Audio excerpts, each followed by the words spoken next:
Welcome to Lesson 44 on Anonymous Methods, Part 8. Lesson 44 Part 8 covers the closure concept. Lesson 44 is an accompaniment to Chapter 44 in the book How to Program Effectively in Delphi for AS A-Level Computer Science. In computer science, a closure is a first-class function with free variables that are bound in the lexical environment.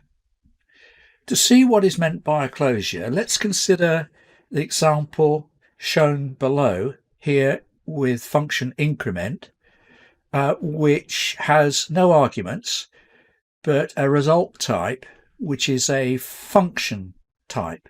It returns a reference to a function. The function which is referenced is an anonymous function. An anonymous function, which is a first-class function because we can assign it to a variable. The variable is result, which is automatically created when function increment runs. The data type of result is the same as the data type of the function increment, i.e. it's a function type, so it's a reference to a function. The anonymous function has a single argument of type integer and it returns a result of type integer. Now it uses the counter variable, which is declared in the surrounding lexical environment and which is initialized in the surrounding lexical environment. It is visible inside this function because Pascal has been designed to allow a variable declared in the outer level to be visible inside an inner level. Counter is incremented by the argument which is passed to this anonymous function, and this argument is of type integer.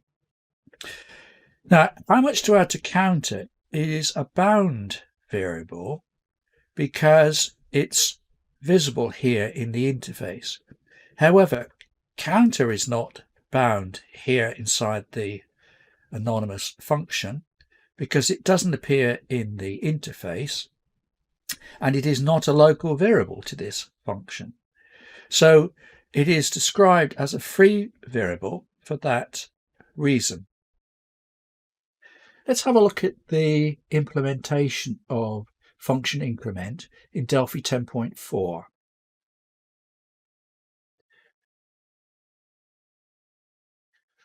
So we have a Program Closures Explained project, which is a console application.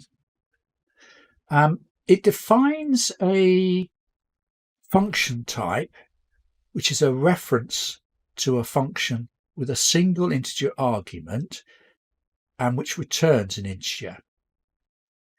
We could have used the type tfunc, which is supplied in Delphi. This is a generic type with the input integer and the output integer, but we've done it the pound, shilling and pence way rather than the modern metric way, metaphorically speaking. Okay, we have a variable increment counted by, which is a reference variable, a reference to a function type. Here's our function increment, and we've implemented it as before. Okay, so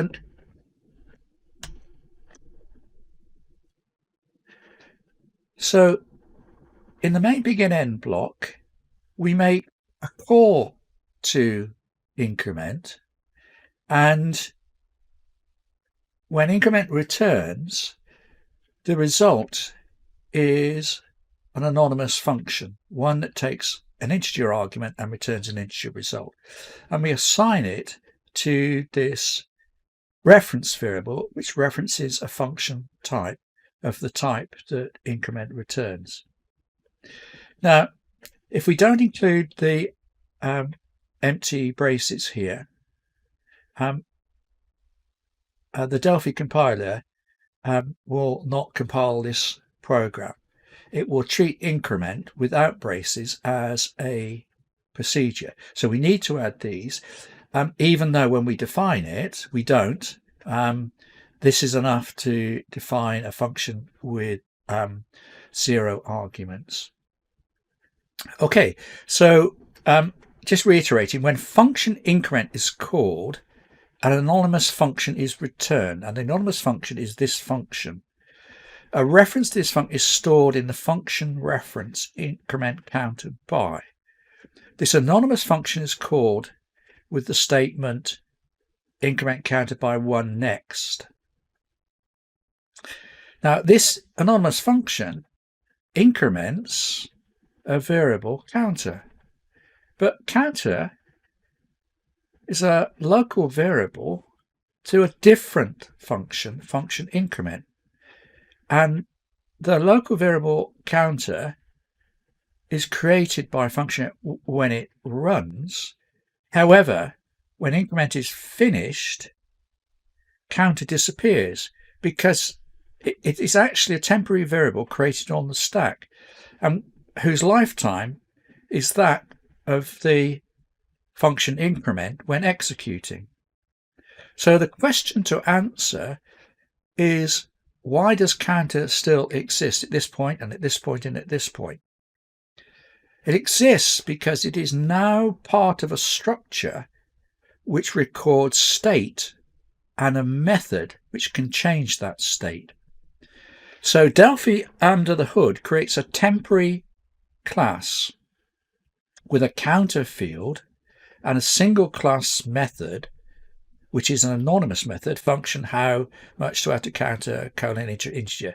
When this class method is called with argument 1, the class variable counter is incremented by 1 because we're calling this anonymous function with argument 1.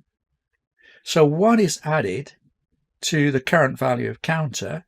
Well, first time in it was 0, so it's still 0. But now we add 1 to it, and it becomes 1. When we call increment counter again, the argument is 1, but counter is now 1, so adding 1 to it, it becomes 2, and so on.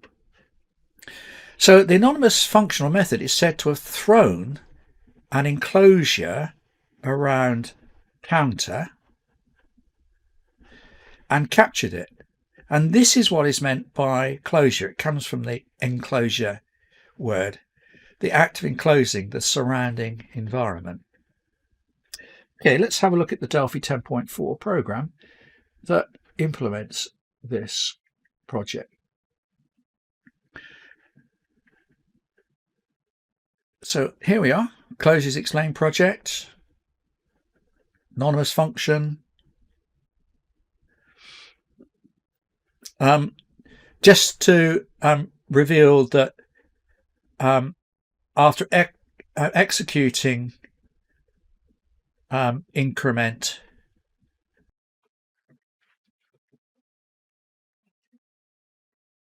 this function, the value of the counter will be output to the console window. And then subsequent output will be the result returned by increment counter by, which is now referencing this anonymous function. So let's run it. I'll just make this slightly larger.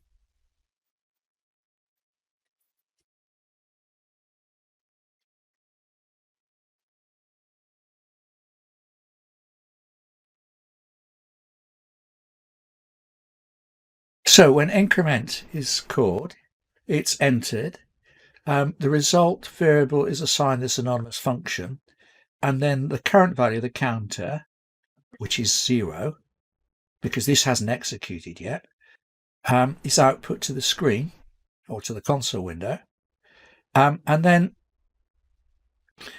we call increment counter by, which now holds a reference to what is returned by increment. And what is returned is this anonymous function.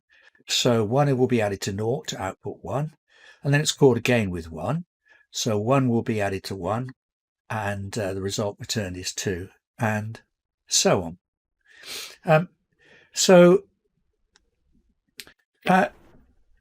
The point that is emphasized here is that a local variable, which shouldn't exist because it's a temporary variable created on the stack when increment is called, and when increment finishes executing, that local variable should be destroyed as the stack frame pointer is decremented to point to the previous frame. We've actually preserved that, so it's a bound variable in an anonymous function. So closure is about binding of a free variable which exists in the surrounding lexical environment.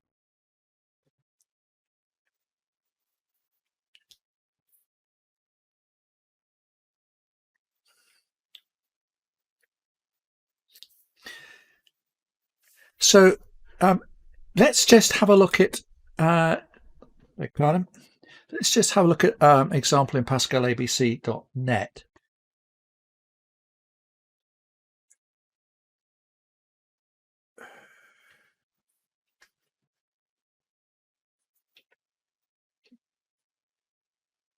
So here we have a function type which takes a single integer argument and returns an integer result. The integer argument is bound to x, so x is a bound variable in this expression. This is how the result is generated, but y is a free variable. So when we call product with argument 6, the 6 is bound to x, but there's no value that we can bind to y. So this program has an error, which is revealed when we run it, and it says undefined name reference. Now, we haven't set up a lexical environment which would enable this anonymous function to capture the variable y. So that would have to be done to make this compilable. Let's explore this program Closures Explained project a little bit further. Just demonstrate that we could actually increment the counter by 1 and then by 2. So we would expect when we write out increment counter by 2, the result would be 1 plus 2, which would be 3, which is indeed what we get. We could increment by 20. So we should now get an output of 23. And then subsequently we get 24 and 25 because we're adding 1 and 1 to this.